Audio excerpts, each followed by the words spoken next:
Hai, aku Afrizal Zidan, NIM akhir 72. Materiku adalah lapisan bumi dan atmosfer.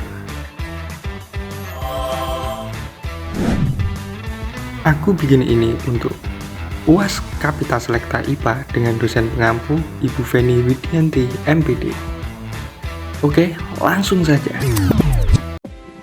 Oke teman-teman, yang pertama saya akan menjelaskan mengenai peta konsep materi yang akan saya sampaikan pada kesempatan kali ini. Yang pertama, ada integrasi ayat Al-Quran dengan materi yang saya bawakan. Yang kedua, saya akan menjelaskan mengenai lapisan bumi. Lalu, saya akan menjelaskan mengenai lapisan atmosfer, menjelaskan miskonsepsi, dan yang terakhir, kesimpulan. Baik teman-teman, yang pertama ada integrasi ayat Al-Quran dengan materi yang saya sampaikan. Kita bisa baca di surah Al-Mulk ayat 15 juz 29. A'udzu billahi minasyaitonir rajim. Bismillahirrahmanirrahim. Walladzi ja'ala lakumul arda dalulan famshu fi manakibiha wa kulu birrizqi wa ilayhin nusyur. Yang artinya, dialah yang menjadikan bumi itu mudah bagimu, maka berjalanlah di segala penjurunya dan makanlah sebagian dari rezekinya. Dan hanya kepadanya lah kamu kembali setelah dibangkitkan. Al-Ayah. Shadaqallahul Azim. Baik, yang selanjutnya yaitu lapisan bumi. Lapisan bumi terbagi menjadi dua, yaitu berdasarkan komposisi kimianya dan yang kedua berdasarkan sifat fisiknya. Untuk yang berdasarkan dari komposisi kimianya, yang pertama yaitu kerak bumi. Kerak bumi merupakan lapisan terluar dari bumi.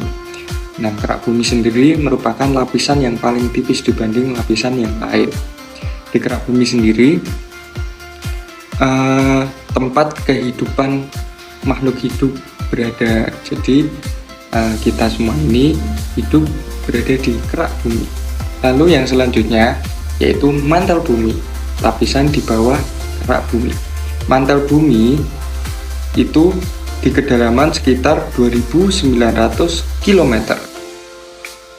Nah, terdapat arus konveksi yang menyebabkan pergerakan lempeng tektonik, teman-teman. Lalu untuk lapisan selanjutnya yaitu lapisan inti bumi, lapisan terdalam dari bumi kita. Nah, di sini fungsinya sangat penting. Medan magnet itu berasal dari inti bumi karena efek dinamo yang dihasilkan dari inti bumi. Yang selanjutnya yaitu lapisan bumi menurut sifat fisiknya. Yang pertama ada litosfer. Litosfer terdiri dari kerak bumi dan bagian atas mantel bumi. Nah, litosfer sendiri penting karena terdiri dari lempeng tektonik yang saling bergerak dan menyebabkan gempa bumi, gunung berapi, dan pembentukan pegunungan. Yang selanjutnya ada astenosfer. Astenosfer berada di bawah litosfer sekitar 100-400 km ke dalam mantel. Fungsinya untuk tempat terjadinya arus konveksi yang mendorong pergerakan lempeng tektonik. Lalu yang selanjutnya ada mesosfer.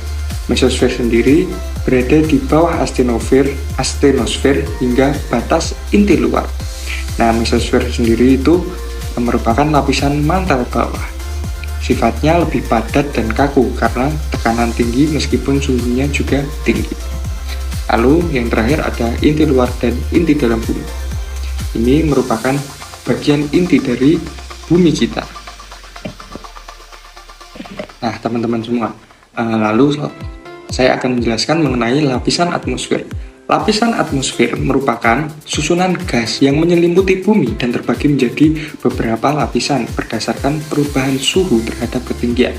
Atmosfer sangat penting karena melindungi bumi dari radiasi berbahaya, menjaga suhu tetap stabil, serta memungkinkan adanya kehidupan di bumi kita. Untuk lapisan atmosfer yang pertama yaitu ada troposfer.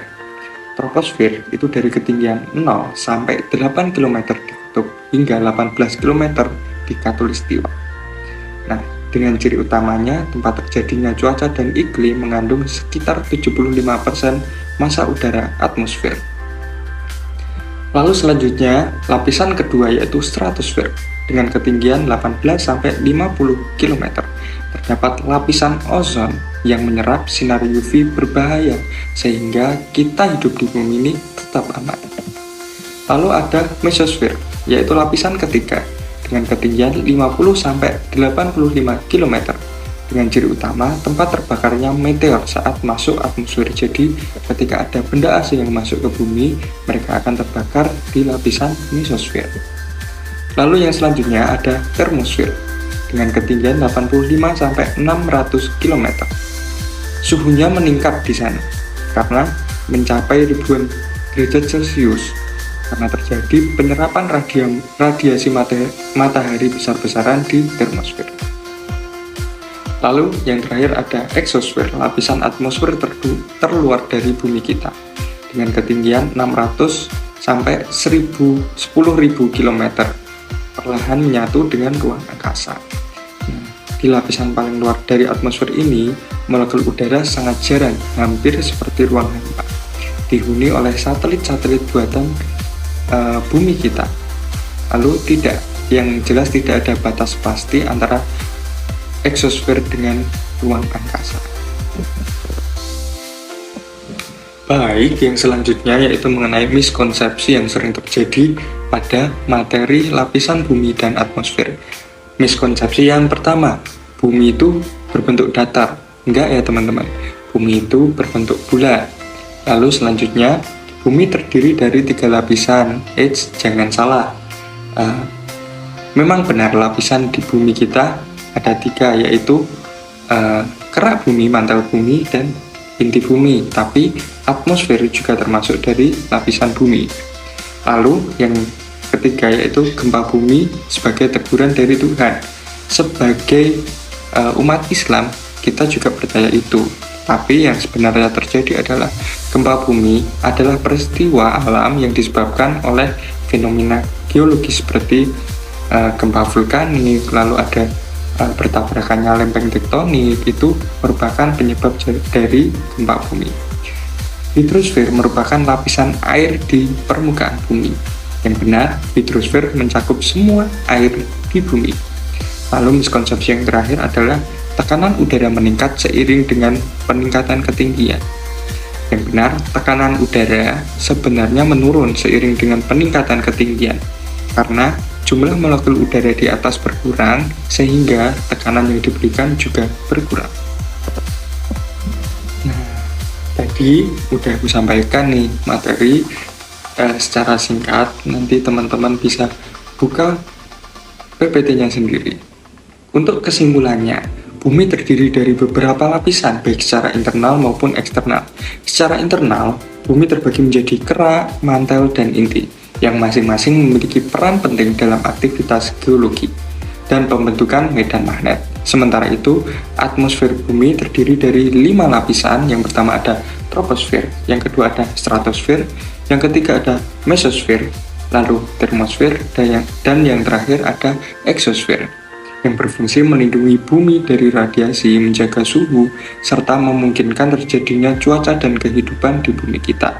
Secara keseluruhan, lapisan ini bekerja sama untuk mendukung keberlangsungan hidup di bumi kita. Nah teman-teman, karena saya sudah selesai menyampaikan materi mengenai lapisan bumi dan atmosfer, maka saya akhiri presentasi online saya ini. Saya berterima kasih kepada teman-teman semua dan kepada Ibu Feni yang telah membersamai kelas kami di mata kuliah Kapital Selekta IPA.